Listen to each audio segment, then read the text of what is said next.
SPÖ Landesgeschäftsführer Christian Dax nahm zum Endergebnis der Nationalratswahl Stellung. Aus Sicht des Burgenlandes gibt es keinen Grund zur Freude. Wir sind zwar ganz knapp mit 212 Stimmen burgenlandweit vor der ÖVP geblieben, aber bei Verlusten von über 4% gibt es nicht schön zu reden.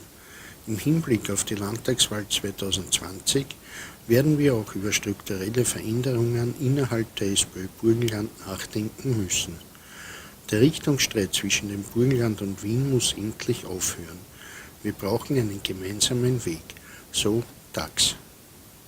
Ja, meine sehr geehrten Damen und Herren, ich begrüße Sie sehr herzlich zur heutigen Pressekonferenz.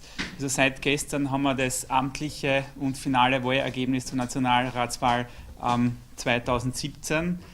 Wie wir schon im Vorfeld befürchtet haben, ist der Vorsprung nicht allzu groß ausgefallen.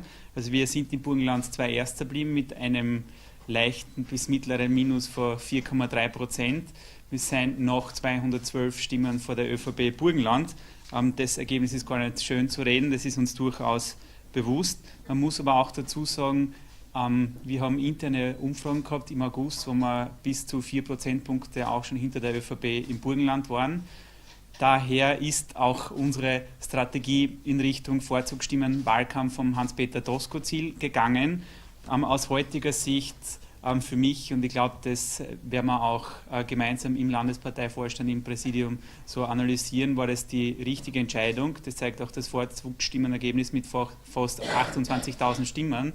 Also wenn man das näher betrachtet, bedeutet das, dass der Hans-Peter Doskozil fast allein mit seiner Persönlichkeit ein Grundmandat für die SPÖ im Burgenland erreicht hat. Das Ergebnis ist aber natürlich ein Auftrag für die nächsten Wochen, Monate und Jahre.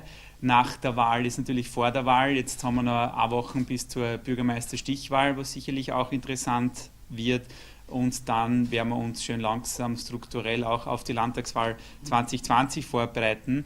Dazu müssen wir natürlich das Ergebnis noch viel, viel näher analysieren und schauen, wie wir in der Partei, sage ich mal, ganz fit für die Zukunft werden. Die Gründe für das Wahlergebnis sind unterschiedliche. Wir haben uns das in den letzten Tagen näher angeschaut und sind zu mehreren Schlüssen gekommen. Das eine ist, dass wir in ganz Österreich ein irrsinnig starkes Stadt-Land-Gefälle haben. Da gibt es eine wunderbare Grafik, die was der Standard aufbereitet hat.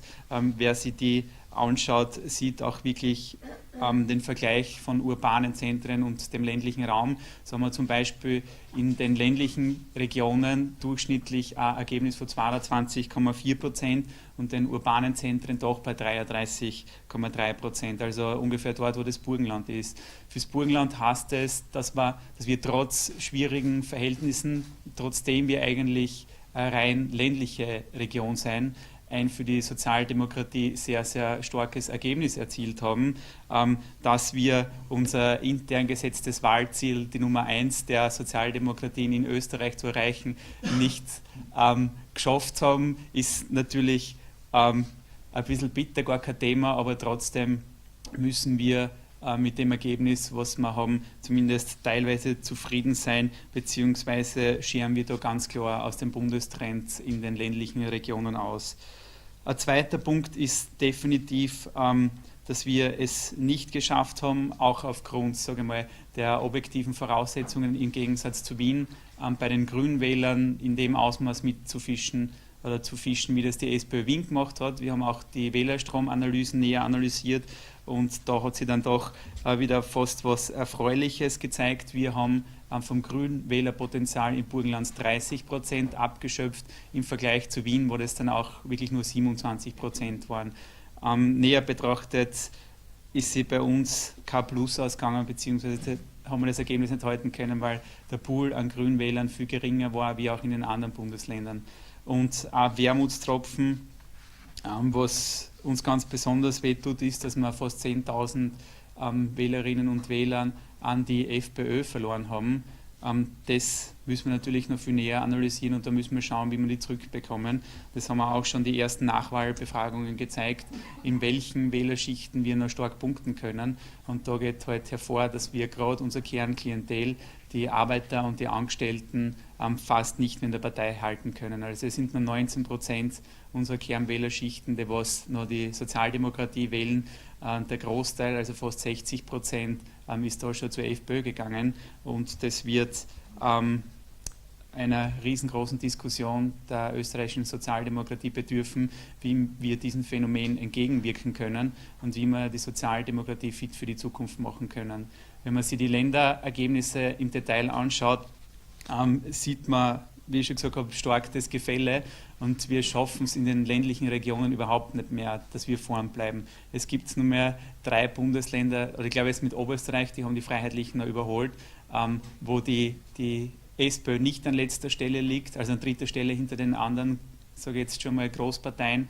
Und wir müssen einfach schauen, wie wir in Zukunft mehrheitsfähig werden, dass wir einen Mittelweg zwischen, zugespitzt formuliert, der Wien- und Burgenlandlinie finden. Ich bin mir sicher, dass der Wiener Weg nicht der richtige und der wahre ist, aber gleichzeitig müssen wir auch unseren Weg überdenken und werden für die Sozialdemokratie im Ganzen einen Mittelweg finden müssen, damit sie auch wirklich wieder schöne Mehrheiten ausgehen. Also die Zeit der satten Mehrheiten, sind ja sowieso vorbei. Das sieht man in allen Bundesländern. Also es gibt kein einziges Bundesland mehr, wo sich eine Mehrheit links der Mitte ausgehen würde. Und das heißt, uns blüht einiges an Arbeit in der Zukunft. Was noch dazu kommt, aber das ist ein organisatorisch und strukturelles Problem, dass natürlich der Wahlkampf, so wie er auf Bundesebene geführt wurde, nicht lupenrein und bei weitem nicht perfekt war. Das werden wir auch näher analysieren müssen. Wir müssen uns schon die Frage stellen, warum wir relativ unvorbereitet in diesen Wahlkampf gegangen sind und was da auch in der Organisation schiefgelaufen ist. Auch aus dem Burgenland müssen wir dem Christian Kern ein riesengroßes Danke aussprechen und auch dem Hans-Peter Doskozil, also den Persönlichkeiten, die wirklich für die Sozialdemokratie Stimmen gefangen haben. Ich glaube, das war die Glanzleistung, also vor allem von Christian Kern, Hans-Peter Doskozil und da gehört auch die Pamela Rendi-Wagner dazu, die dazu beigetragen haben, dass die Sozialdemokratie doch das Ergebnis von 2013 halten kann. Zu den Vorzugsstimmen noch einmal, also der Hans-Peter Doskozil hat im Burgenland den absoluten Vorzugsstimmenrekord gebrochen mit 27.806 Vorzugsstimmen. Also sowas hat es im Burgenland noch überhaupt nicht gegeben. Ich habe die Ergebnisse im Detail noch da, also wer die Zahlen von Regional-, Landes- und Bundeswahl, also Bund, Landes- und Regionalwahlkreis noch nicht hat, die habe ich im Detail da, also die können wir nachher gerne auch durchgehen.